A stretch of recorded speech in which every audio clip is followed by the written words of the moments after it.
Kata-kata motivasi dan penyemangat hidup dapat membantu dikala kita sedang merasa down atau sedang tidak termotivasi. Mungkin ada yang baru saja kehilangan pekerjaan sehingga merasa down, tidak termotivasi untuk melakukan apa-apa.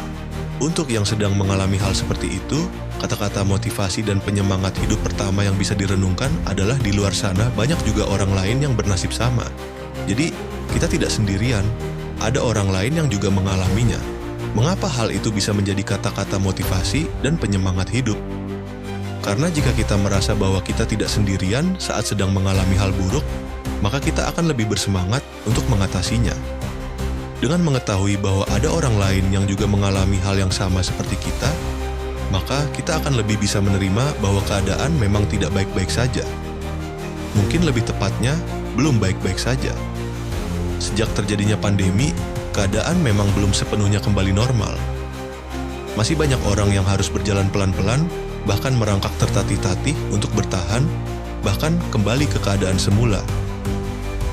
Hidup memang tidak mudah, tapi tentu harus dijalani dengan sebaik-baiknya, karena hidup adalah anugerah.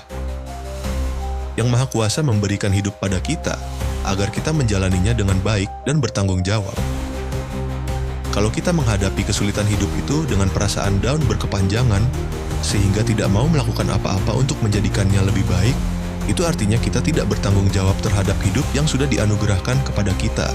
Lalu, bagaimana caranya agar kita tetap termotivasi di tengah situasi yang sulit seperti sekarang ini? Yang pertama, harus kita lakukan adalah dengan bersyukur. Kita harus mensyukuri apa yang terjadi pada kita dan apa saja yang boleh kita miliki hari ini. Misalnya, yang masih punya pekerjaan, harus bersyukur karena punya pekerjaan. Di luar sana, banyak orang yang mengharapkan punya pekerjaan, sesulit atau seremeh apapun pekerjaan itu. Yang masih sekolah, dan merasa kurang termotivasi untuk menyelesaikan tugas-tugas yang dianggap terlalu berat, syukuri bahwa kita masih diberi kesempatan untuk mencari ilmu. Semua yang terjadi pada hidup kita ini adalah skenario dari Yang Maha Kuasa. Sesulit apapun masalah yang sekarang harus kita hadapi, hal itu ada bukan untuk dihindari, tapi untuk dihadapi dengan jiwa yang bersyukur dan pandangan yang positif. Rasa syukur dan pandangan positif itu akan membantu kita untuk membuka pintu-pintu kesempatan yang masih tertutup.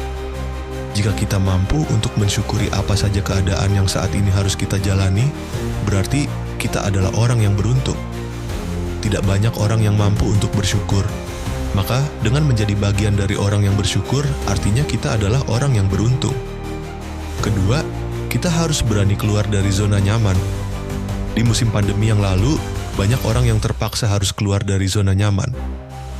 Yang tadinya sudah enak bekerja di kantor yang nyaman, jadi terpaksa harus bekerja di rumah. Yang masih sekolah, terpaksa harus belajar sendiri dengan pembelajaran jarak jauh. Bahkan tidak sedikit yang jadinya harus kehilangan pekerjaan. Semua itu tentu tidak mudah, bahkan sangat sulit, khususnya di masa-masa awal saat dijalani. Segala sesuatu yang membuat kita nyaman tiba-tiba harus hilang. Mau tidak mau, semua itu harus dijalani. Maka, berusahalah untuk menjalani semuanya dengan penuh semangat. Ketika kita berani untuk keluar dari zona nyaman, maka kita akan membuka pintu kesempatan yang tadinya mungkin tidak kita pikirkan.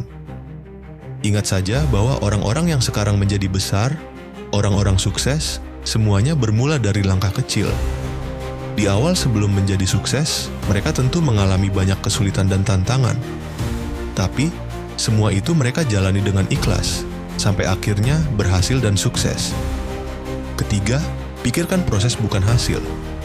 Kadang-kadang kita melihat banyak orang yang hanya melihat hasil. Misalnya, kita menganggap bahwa orang sukses adalah orang yang punya jabatan tinggi atau orang-orang yang punya harta melimpah. Kita ingin seperti mereka, tapi hanya mengejar hasilnya saja. Begitu mengetahui proses yang harus dijalani, kita langsung mengkeret, kehilangan motivasi. Padahal, sebagai manusia, kita harus menghargai dan menikmati sebuah proses. Apapun pencapaian hidup yang kita dapatkan, semua berawal dari sebuah proses. Kita perlu berfokus pada proses dengan mengerjakan semuanya dengan baik. Jangan pernah berpikir bahwa pekerjaan kita tidak penting atau sepele. Seringan apapun, kerjakan pekerjaan itu dengan ikhlas dan penuh semangat. Dengan menunjukkan bahwa kita bertanggung jawab terhadap pekerjaan kecil, itu artinya kita siap menerima pekerjaan dengan tanggung jawab yang lebih besar. Siapkan saja diri kita untuk menerima hasil yang terbaik. Jangan terlalu memikirkan hasil. Hasil adalah sesuatu yang berada di luar jangkauan kita. Hasil adalah keputusan dari Yang Maha Kuasa.